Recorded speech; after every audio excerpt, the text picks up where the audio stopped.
পলাশবাড়িতে যাব। অলরেডি গাড়ি আসতেছে, গাড়ির জন্য অপেক্ষা করতেছি প্রায় আধা ঘন্টা 1 ঘন্টা হইলো। অলরেডি গাড়ি আসবে আশা করা যায়, কিন্তু গাড়ি পাচ্ছি না ঠিক মতো। অনেক যানজট, অনেকে ছুটি পাইছে, আগামীকাল ছুটি, সরকারি ছুটি। স্বাস্থ্যখাত যেগুলো আছে অনেকেই সরকারি ছুটি। অলরেডি তারপর মঙ্গলবার আবার খোলা আছে, আবার অফিস করতে হবে।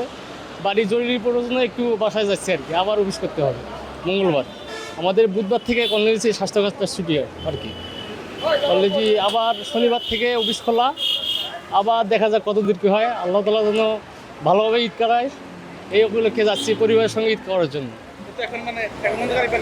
এখন পর্যন্ত গাড়ি আমাদের ওই দিকে পাইনি আসলে, যদি পাই তাহলে যাবো ইনশাল্লাহ। না, আমাদের তো দাবি হলো যে সবসময় যে রেগুলার ভাড়াটা থাকে ওই ভাড়ায় যেন আমরা সবসময় যাইতে পারি, এটাই সরকারের কাছে আমাদের একটা দাবি এবং এটাই আমরা কামনা করি। তাহলে আমাদের যাতায়াতটা সহজ হয় এবং নিরাপদে বাড়ি যেতে পারি, এবং বাড়ি যেতে আমাদের কোনো ব্যাগ পাইতে হয় না আর কি। করেন যে এমনি তো 150 টাকায় আসতে পারতাম, 200 টাকা নিচ্ছে আর কি। এইরকম চাপ আছে, প্রচুর চাপ আছে গাড়ি। চাপ মনে করেন যে এই পর্যন্ত আছে, এই চান্দরা পর্যন্ত চাপ আছে গাড়ি, প্রচুর চাপ আছে।